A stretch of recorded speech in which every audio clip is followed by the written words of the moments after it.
Guys, ngayon po ay naglinis kami dito sa harapan ng kubo namin.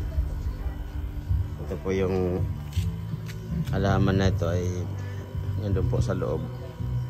Inilabas ko para kahit pa paano mainitan o maulanan, kasi medyo payat-payat na.